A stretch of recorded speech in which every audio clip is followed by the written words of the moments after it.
Hi Capricorn, welcome to your reading for the 13th of June. I'm going to do a Celtic cross with the True Black deck. I'm going to clarify with a few cards from the Black Violet Tarot Cherry Blossom Edition by Heidi Phelps. Excuse me, beautiful deck, really loving that one. Trying to keep these to about 10 minutes, so I'm going to jump straight in.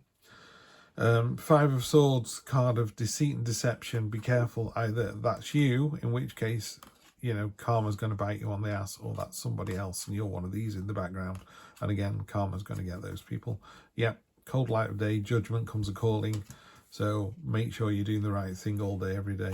Near past, generational stability. I'll talk about that in a moment.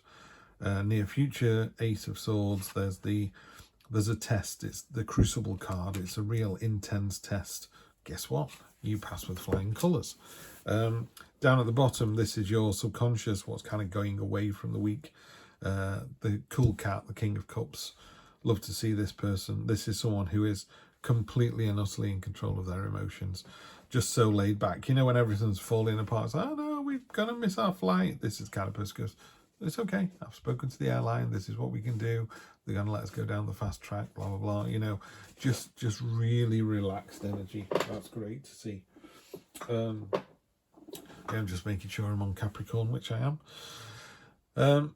In your near past, you've got this card here, the Ten of Pentacles. So the Ten of Pentacles is, in a more traditional read, is a grandfather sat in a courtyard of a very expensive, well-to-do house. He's got children around him and grandchildren and dogs, and it's very affluent. And it talks about generational stability. Talks about if you're in a rock-solid relationship or a rock-solid job, the comfort that gives you, the concrete foundation that it gives you under your feet, is a really important energy to have. It's particularly in this day and age, you know, when you don't know what's happening out in the wider world and you just come home and it's comforting and safe. That's what generational stability is.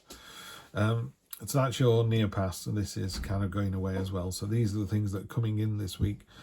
So the head of the matter, the way you see the situation, is the Knight of Wands, and she's not got a sword. She's just bashing the door down with her shield. You know, it's a real kind of, ta-da, I'm here. And you're like, wow, you certainly are. So it's brash, it's courageous. Just got to be careful. It's not bull in a china shop energy. But at the moment, I see this just really positive energy. You know, whatever the week throws at you, you're ready to knock it down. And there's a test coming in, and it's a big old tough test as well. There's a sword here that's just melting. I can't stand it. This is you under intense heat and pressure, but you're surviving it. You know, you're coming through it with flying colours. So that's really nice to see. This is where you're going to find yourself, which is, make sure whatever you're doing is for the greater good. Don't be selfish this week. He's got a beehive on there, and it talks about, if it's not good for the hive, it's not good for the bees. You know, so don't do something that just suits you if it doesn't help anyone else. You got to work with other people. And by working with other people, they see how hardworking and diligent you are. Absolutely crushing it this week. Could be work, it could be a relationship, but this is just you going, you know what? My partner's working the bits off. I'm just going to tidy the house and wash up before they come home. And they just love that, you know. And it kind of buys you goodwill for the future when those days when you just slob on the sofa and have a duvet day. Because we're all as guilty of that as anyone else. So yeah, do something for the greater good. And it's really obvious and rewarded and noted. Yeah, this looks more like a love reading. We've got the lovers on there. So again, this is about relationship. There is some kind of trial involved, which again we've got here. So this says there's a trial involved, and this says there's a trial involved, and this has been some sort of test. And then finally the outcome is the burden card, the Ten of Wands, energy on the bottom. Nice to see that. That's the King of Wands. Okay, so this hammer's smoking from the use that you're giving it. It's just smashing out these, and this is a card of craftsmanship and diligence and people recognizing you and noticing you. Yeah, that's a really good energy to find yourself with. The lovers is there is, in a more traditional read, it talks about, we go through life and we have lots of mountains to surmount, to get over, and it's easier to do with someone than to do it alone. You know, that it's as simple as that. That's all there is to it. But, you know, those relationships can be quite trying. You know, there is no There's no marriage over 10 years. There's not had some time when one partner has not wanted to be with that partner anymore. You know, that's just the nature of the beast. So he's been aware that, you know, the benefits of being together and working together are better than trying to go it alone. And that's repeated down here with the Hierophant. What this card talks about in the outcome, the Ten of Wands. Tens are all about completion. So in your near past, you had the generational stability. So that's the foundational support you know you've got, because you're having to go on this horrible journey at the moment. You're weighed down with all these sticks. It's a real burden. It's real pain in the bum. Someone's even freeloading there and getting a free ride. But this is a Hercules beetle that could carry 100 times its own body weight. So bring it on. You know, you guys can carry on knocking this out of the park. Also, in a more traditional read, you're almost at your destination. You can see the house on the card in the background there. So it's like you're literally minutes away, feet away, miles away. You're not, you know, you're not on the other side of the ocean. You're almost there. This is almost done. So this will be done within the week. And this lovely underlying energy here, the King of Wands. King of Wands, he's got a crown of peacock feathers, so he's a bit like, check me out. And he's mirroring the Hierophant hand symbol on a more traditional read. The 2 fingers up, 2 fingers down, and that's about as above, so below, and finding that balance and harmony. And he's very powerful. He's kind of striding forwards, but in a real...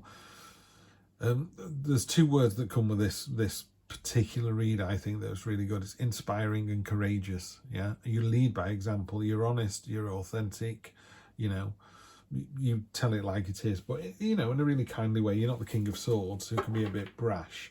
The King of Wands goes, you know, if you go out partying till 4 in the morning, do you really think we'll be able to present to the client, or do you really think we'll be able to go to your mum's for dinner without you falling asleep in the soup? You know, so it's just that common sense. There you go. Common sense rules throughout the whole of this read. 2 of Wands.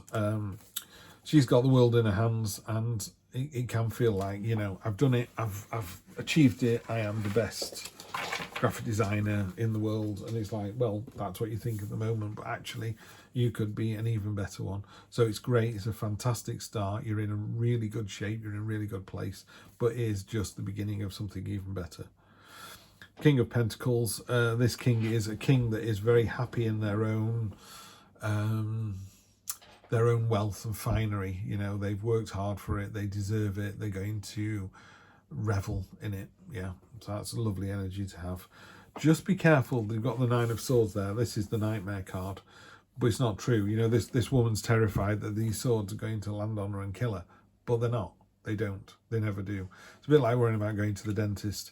You worry and worry and worry, and when you get there, it's not as bad as you thought. And the next time you go, you worry and worry, and it wasn't as bad as you thought. Eventually, you must come to the realization that, you know what, it's actually not that bad.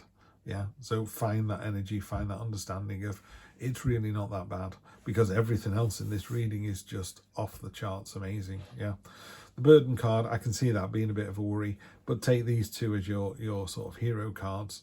You know, ask other people will always give you help. Make sure you're doing something for the right reasons, and you're doing it for the greater good, and people will see that you're doing that. They'll see the effort that you're putting in, and you get rewarded for that. Okay, I'm going to release these on Wednesdays from now on, so in the style of the great John Landis from American Werewolf in London. See you next Wednesday.